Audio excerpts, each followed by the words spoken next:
ఫ్రీగా నేర్చుకోవాలా? అప్టాక్స్ తో మా ఉచిత లైవ్ వెబినార్లలో చేరండి. ఆల్గో ట్రేడింగ్ కేవలం 10 రూపాయల బ్రోకరేజీ అందుబాటులో ఉంది. ఇప్పుడే అకౌంట్ ఓపెన్ చేయండి.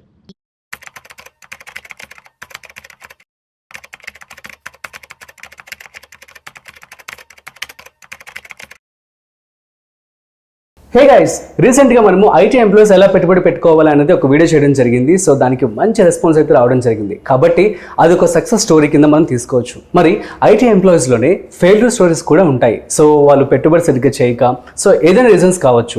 సో దాని గురించి కూడా మనం తెలుసుకోవాలి కదా. సో తెలుసుకుందాం. సో అయితే దీని గురించి కొంత చెప్పడానికి ఇవాళ మనతో qualified personal finance professional Chari గారు ఉన్నారు. సో వారి మాటల్లో మరింత సమాచారం అడిగి తెలుసుకుందాం. హాయ్, హలో, నమస్తే, వెల్కమ్ టు సుమన్ టీవీ. నేను మీ Rajeev Pasupuleti. So let's start. So hi sir, నమస్తే. నమస్తే అండి. ఎలా ఉన్నారు? బాగున్నానండి, thank you. Yeah, super. So మనం లాస్ట్ టైం చేసినటువంటి వీడియో చాలా చక్కగా వెళ్ళింది. అండ్ మీకు కూడా చాలా మంచి కామెంట్స్ కావచ్చు, కాల్స్ కూడా రావడం జరిగింది. అవునండి. సో ఎలా అనిపించింది ఏంటి? Yeah, it was very good అండి. మనము కరెక్ట్ ఎడ్యుకేషన్ ఈ వీడియోల ద్వారా ఇవ్వగలిగితే దట్ ఈస్ మచ్ బెటర్ అండి. Yeah, true. సో మరి అది సక్సెస్ స్టోరీ. మరి ఫెయిల్యూర్ స్టోరీస్ కూడా ఉంటాయి కదా. కరెక్ట్. సో మన అబ్దుల్ కలాం గారు కూడా చెప్తూ ఉంటారు ఫెయిల్యూర్ స్టోరీస్ చదవాలని చెప్పి. సో ఏమన్నా ఉంటే చెప్పండి. కరెక్ట్. అంటే టు బి వెరీ హానెస్ట్, నా దగ్గర ఉన్న చాలా సక్సెస్ స్టోరీస్ మా ఫ్రెండ్స్ వి నేను చాలా దాన్ని ఇది చేసి చెప్పాను. ఓకే. అయితే ఆ సక్సెస్ స్టోరీస్ వాళ్ళు సక్సెస్ అవ్వడానికి వాళ్ళకి ముందు నేను ఫస్ట్ ఫెయిల్యూర్ స్టోరీస్ చెప్పాను. సో యాక్చువల్గా ఏంటంటే ఐటీ ఎంప్లాయీస్ తే మళ్ళీ అగైన్ అందులో నుంచి అంటే క్లయింట్స్ వాళ్ళు లేదా ఫ్రెండ్స్ వాళ్ళు జరిగిన స్టోరీస్ నాకు వచ్చి వాళ్ళు చెప్పిన స్టోరీస్ నేను చెప్తాను చూడండి. ఓకే, చెప్పండి. అంటే సో దట్ దీన్ని చాలా మంది రిలేట్ చేసుకొని ఎక్కడ మిస్టేక్ అవుతుందో చెక్ చేసుకొని వాళ్ళు సెట్ చేసుకోగలుగుతారు అనమాట. ఓకే. ఫస్ట్ థింగ్, ఒక ఆయన అంటే ఇది ఖచ్చితంగా మీరు చెప్పాలి సార్ అని చెప్పి వాళ్ళు చెప్పారనమాట. వాళ్ళు ఏంటంటే wife and husband IT employees Hyderabad లో ఉండే వాళ్ళు మంచి జాబ్ స్టార్ట్ చేశారు. అరౌండ్ 27లో 28లో మ్యారేజ్ అయింది. ఓకే. సో ఇద్దరు కూడా ఏంటంటే చాలా కష్టపడి ఒక 4-5 years డబ్బులన్నీ కూడబెట్టుకున్నారు. వాళ్ళకి మంచి శాలరీ ఉండే. సో డబ్బులన్నీ కూడబెట్టుకొని హౌస్ డౌన్ పేమెంట్ చేశారు. ఇక్కడ ఒక అపార్ట్మెంట్ కొన్నారు. కొనేసి దాని రిజిస్ట్రేషన్ ఛార్జెస్ అని ఇవన్నీ ఉండి ఒక 20 yearsకి హోమ్ లోన్ తీసుకున్నారు. So down payment, registration charges, interior ఇవన్నిటి కలిపి వాళ్ళు ఒక 3-4 years లేదా 5 years కష్టపడ్డ డబ్బంతా అక్కడ పెట్టేసి ఇల్లు కొనుక్కున్నారు. అలాగే ఈఎంఐ 20 years కమిట్మెంట్ పెట్టుకున్నారు. కానీ వాళ్ళకు ఒక చిన్న ఇదేంటంటే లోన్ ని నేను తొందరగా క్లోజ్ చేసేయాలి. మేబీ నేను 20 years పెట్టుకున్నాను కానీ ఖచ్చితంగా నేను 8 years లోనో 9 years లోనో క్లోజ్ చేయాలంటే టార్గెట్ పెట్టుకున్నారు. గుడ్. సో హానెస్ట్ గా వాళ్ళు చాలా కొంచెం అగైన్ అంటే కిడ్స్, కార్ ఇవన్నీ కాకుండా కొంత డబ్బు కొంచెం ఎక్స్ట్రా డబ్బులు పక్కన పెట్టుకుంటూ అనుకున్నట్టుగా అరౌండ్ 9 years లో లోన్ క్లోజ్ చేయగలిగారు వాళ్ళు. Great then. So that was a good part. Okay. But again 39 అంటే అప్పటికి వాళ్ళ ఏజ్ అరౌండ్ 38-39కి వచ్చారండి. సో వాళ్ళకి ఏమైందంటే వైఫ్ అండ్ హస్బెండ్ కి మళ్ళీ again they got very good job in out of country. I think Australia ఏదో వెళ్ళారు. అగైన్ ఇక్కడ ఉన్న హౌస్ అలాగే ఉంది, దాని నుంచి రెంటల్ ఇన్కమ్ వస్తుంది. ఓకే. సో అక్కడికి వెళ్ళిన తర్వాత కూడా ఏమిందంటే అగైన్ మంచి తలా 2-3 లక్షల శాలరీలు వచ్చాయి. అగైన్ ఒక 3-4 years కష్టపడ్డాడు. అయితే అవుట్ ఆఫ్ కంట్రీలో జనరల్ గా మళ్ళీ అగైన్ రెంట్స్ అవన్నీ ఎక్కువ ఉంటాయి కదా, ఇక్కడ కూడా ఓన్ హౌస్ తీసుకుందామని సేమ్ ఇక్కడ ఏదైతే కాన్సెప్ట్ స్టార్ట్ చేస్తారో అక్కడ కూడా అదే కాన్సెప్ట్ స్టార్ట్ చేశారు. ఒక 3-4 years కష్టపడి అక్కడ డౌన్ పేమెంట్ కట్టారు. సేమ్ ఇంటీరియర్స్, అగైన్ ఇల్లు కొన్నారు. అక్కడ ఏంటంటే again 25 years home loan commitment పెట్టుకున్నారు. మళ్ళీ సేమ్ 9-10 years లో హోమ్ లోన్ క్లియర్ చేద్దామని చెప్పి సేమ్ టార్గెట్ స్టార్ట్ చేస్తారు. 42 age లో ఏమో ఇల్లు తీసుకున్నారు. అది క్లియర్ అయింది. అంటే మొత్తం క్లియర్ అవ్వకపోయినా అరౌండ్ 50కి వచ్చేసరికి హోమ్ లోన్ కొంతవరకు 50-60 అక్కడ కూడా 60% వరకు కూడా హోమ్ లోన్ ఆల్మోస్ట్ క్లియర్ చేశారు. బట్ ఇక్కడ నిలబడ్డారు వాళ్ళు, 50 age లో నిలబడి ఒక్కసారి బ్యాక్ వెనక్కి తిరిగి చూస్తే అక్కడ ఓన్ హౌస్ ఉంది, ఇక్కడ ఓన్ హౌస్ ఉంది. దీనికి రెంటల్ ఇన్కమ్ అరౌండ్ 25,000 to 30,000 వస్తుంది. ₹1 కోటి ఇల్లు ఉంది ఇక్కడ హైదరాబాద్ లో. అక్కడ చూస్తేనేమో ఇంకా హోమ్ లోన్ పూర్తిగా క్లియర్ అవ్వలేదు. కానీ సిచ్యువేషన్ ఏంటంటే వాళ్ళకి 50 అనేసరికి ఐటీలో కొంచెం జాబ్ రిస్క్ కదండి. Exactly. So job risk start అయిపోయింది. పిల్లలు ఆల్రెడీ గ్రాడ్యుయేషన్కి వచ్చారు. అవుట్ ఆఫ్ కంట్రీలో ఉన్న సిచ్యువేషన్ ఏంటంటే మన ఎడ్యుకేషన్ అంతా ఫ్రీ అంటారు కానీ గ్రాడ్యుయేషన్ కి వచ్చేసరికి మన నర్సరీ నుంచి 10+2 వరకు ఉన్న Fee మొత్తం ఒకేసారి ఇచ్చేస్తారా? ఒకేసారి తీసేస్తారు అనమాట.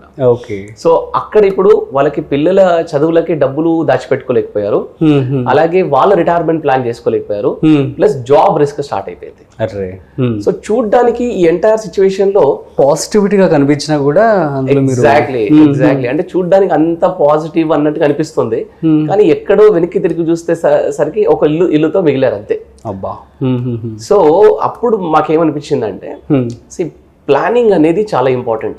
నేను ఎప్పుడు ఇదే చెప్తా ఉంటానండి. అసలు ఫస్ట్ ఆఫ్ ఆల్ ఒక 27-28 years లో ఎంత వీళ్ళు చేసేది కూడా చూడండి, చాలా సాక్రిఫైసెస్ చేసేసి డబ్బులన్నీ కూడా చాలా అక్యుములేట్ చేసుకొని సేవ్ చేసి మరి ఇంత జాగ్రత్తగా ఇన్వెస్ట్ చేశారు. బట్ సమ్హౌ ఎక్కడో లాగింగ్ జరిగింది.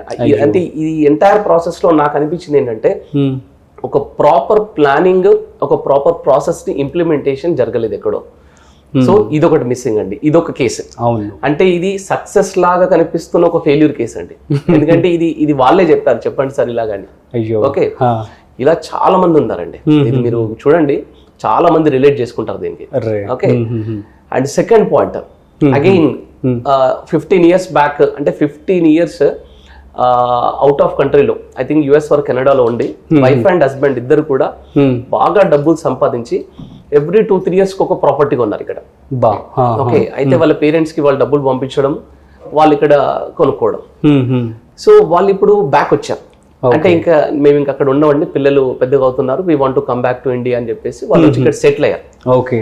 బట్ అన్ఫార్చునేట్లీ ఏమైందంటే డైవర్సిఫికేషన్ చేయలేదు వాళ్ళు. ఇక్కడ మిస్టేక్ ఏంటి, ఈ ఫెయిల్యూర్ స్టడీ నుంచి మనం తెలుసుకోవాల్సింది ఏంటంటే డైవర్సిఫికేషన్ లేదు. ఇక్కడ వచ్చి అమ్ముదామంటేనేమో కొన్ని ప్రాపర్టీస్ ఒకరి పేరు మీద, కొన్ని ప్రాపర్టీస్ ఒకరి మీద, అట్లా డిఫరెంట్ గా ఉన్నాయి. అండ్ అసలు అమ్ముదామంటే బయ్యర్ దొరకరు. బయ్యర్ దొరికినా మొత్తం ఆన్ పేపర్ ఒకలాగా ఉంటుంది, ఆఫ్ పేపర్ ఒకలాగా ఉంటుంది. సో ఈ టాక్సేషన్ ఇష్యూస్. సో ఎక్కడో ఒక చిన్న అపార్ట్మెంట్స్ కి వస్తున్న 25-30,000, ఒక US లో 15 years ఉండి ఇక్కడికి వచ్చిన వాళ్ళ లైఫ్ స్టైల్ ఎలా ఉంటదండి? కనీసం వాళ్ళకి ఒక 2 lakhs per month వస్తే గానీ సరిపోదు వాళ్ళకి. ఇప్పుడున్న ఈవెన్ హైదరాబాద్ ఇండియన్ సిచ్యువేషన్ కావచ్చు, ఇన్ఫ్లేషన్ వల్ల వాళ్ళ లైఫ్ స్టైల్ కి అది కావాలి. వాళ్ళ దగ్గర చూడడానికి 25-30 crores ఆస్తులు కనిపిస్తున్నాయి కానీ రెగ్యులర్ ఇన్కమ్ వచ్చేది లేదు. సో ఇవన్నీ కొంచెం సెట్ చేసుకోవాలన్నా అట్లీస్ట్ దాంట్లో ఒక 50% వాటిని కొంచెం లిక్విడేట్ చేసి చేయాలన్నా వాళ్ళకు ఒక 4-5 years పడుతుంది. సో ఈ అవుట్ ఆఫ్ కంట్రీలో ఉన్న వాళ్ళు కూడా ఈ ఫెయిల్యూర్స్, అగైన్ ఈ స్టోరీ కూడా ఏంటంటే సక్సెస్ లా కనిపించే ఫెయిల్యూర్ స్టోరీ అని చెప్పాలి. సో వీళ్ళు కూడా ఏంటంటే డైవర్సిఫికేషన్ మీద కాన్సన్ట్రేట్ చేయాలండి. Okay. And third and very important story అండి ఇది. ఇక్కడ ఒక ఆయన బాగా డబ్బు సంపాదించాడు. ఓకే. రెండవది ఆయన బాగా ఇన్వెస్ట్మెంట్స్ కూడా చేశాడు. అంటే 100 స్టాకులు కొన్నాడు, 10 మ్యూచువల్ ఫండ్లు, ఒక 4-5 ల్యాండ్స్ కొనడం, ఇదంతా కొనుక్కుంటూ వెళ్ళిపోయాడు. నేను డైవర్సిఫై చేస్తున్నాను అనుకుంటూ వెళ్ళాడు. అన్ఫార్చునేట్లీ కోవిడ్ టైంలో రిస్క్ జరిగిందండి ఆయనకి. అయ్యో. రిస్క్ జరిగేసరికి అసలు వాళ్ళ ఫ్యామిలీకి కానీ పిల్లలు కానీ, పిల్లలు 10th class 12th class చదువుతున్న వాళ్ళు ఉన్నారు, అసలు వాళ్ళకి ఈయన ఇన్వెస్ట్మెంట్స్ అన్ని ఎక్కడున్నాయో తెలియట్లేదండి. అవునా? ఓకే. కొన్నిట్లో నామినీ మిస్ చేశాడు. అంటే డబ్బు సంపాదించడము, ఇన్వెస్ట్మెంట్ మీద నాలెడ్జ్ ఉండడము, ఇవి రెండు బానే ఉన్నాయి, కానీ దాన్ని కన్సాలిడేట్ చేయడం మిస్ చేశాడు. ఫైనాన్షియల్ ప్లానింగ్, ఇన్వెస్ట్మెంట్ ప్లానింగ్ లో 3 చాలా ఇంపార్టెంట్ అండి. డబ్బు సంపాదించడం ఎంత ఇంపార్టెంటో, ఆ డబ్బుని రైట్ డైరెక్షన్ లో పెట్టడం ఎంత ఇంపార్టెంటో, అలాగే ఆ డబ్బుని ఎవరి గురించి అయితే, ఎందు గురించి అయితే ఇన్వెస్ట్ చేస్తున్నామో, మనకి ఏదైనా రిస్క్ జరిగితే వాళ్ళకి అందేలాగా చెందేలాగా మనం ప్లానింగ్ చేసి పెట్టుకోవాలండి. Consolidation is very important. మనం సరిగ్గా నామినీ పెడుతున్నామా లేదా వీటన్నిటికీ. సో ఫస్ట్ స్టోరీ నుంచి మనం తెలుసుకోవాల్సింది ఏంటంటే ప్లానింగ్ అండ్ ప్రాసెస్ చాలా ఇంపార్టెంట్. సెకండ్ స్టోరీ నుంచి మనం తెలుసుకోవాల్సింది ఏంటంటే డైవర్సిఫికేషన్ అనేది చాలా ఇంపార్టెంట్. థర్డ్ స్టోరీ నుంచి మనం తెలుసుకోవాల్సింది ఏంటంటే కన్సాలిడేషన్ అనేది మనకి ఇంపార్టెంట్. అసలు ఎందుకు చేస్తున్నాం, ఎందుకు ఇన్వెస్ట్ చేస్తున్నాం అనే పర్పస్ మీకు క్లారిటీ లేకపోతే ఎందుకు డబ్బు సంపాదిస్తున్నారు, ఎందుకు ఇన్వెస్ట్మెంట్ చేస్తున్నారు, ఏదో ఒక 1 రూపీ పోతుంది కదా అని చెప్పి ఒక ప్రాపర్ ఫైనాన్షియల్ అడ్వైజర్ లేకుండా ఇన్వెస్ట్ చేయడం అనేది చాలా చాలా తప్పండి. సో ఐటీ ఎంప్లాయీస్ అందరూ కూడా తెలుసుకోవాల్సింది ఏంటంటే సక్సెస్ స్టోరీస్ నుంచి మీరు ఎన్ని నేర్చుకుంటున్నారో, ఫెయిల్యూర్ స్టోరీస్ నుంచి కూడా అన్ని మీరు ఇవన్నీ నేర్చుకోవాలి. ఇలాంటి సర్కమ్స్టాన్సెస్ మీకు ఎదురైనప్పుడు వాటిని మీరు జాగ్రత్తగా ఎదుర్కోండి. ఒకటి రైట్ డైరెక్షన్ లో investment, diversification and consolidation, okay going with proper genuine adviser is always suggestable అండి. ఎందుకంటే ఐటీ ఎంప్లాయీస్ వాళ్ళ దాంట్లో దే ఆర్ వెరీ ఎక్స్పర్ట్స్ అండి. They are busy.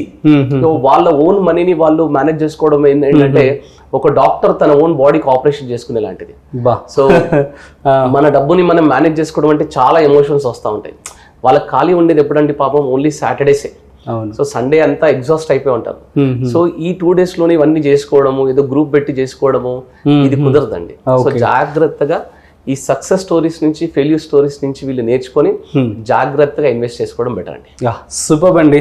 So thank you so much Chari గారు. సో గైస్ చూసారు కదా, examples అని చూడడానికి అయితే చాలా చక్కగా ఉన్నాయి, కానీ అవి ఫెయిల్యూర్ స్టోరీస్ లాగా చెప్పారు. Right time investment, diversification and consolidation, ఈ 3 ఖచ్చితంగా మీరు ప్రాపర్గా స్టడీ చేసి పెట్టుబడి పెట్టుకోవాల్సి ఉంటుంది. సో మరొక ఇంట్రెస్టింగ్ కాంటెంట్తో మళ్ళీ కలుద్దాం. అంతవరకు చూస్తూనే ఉండండి సుమన్ టీవీ.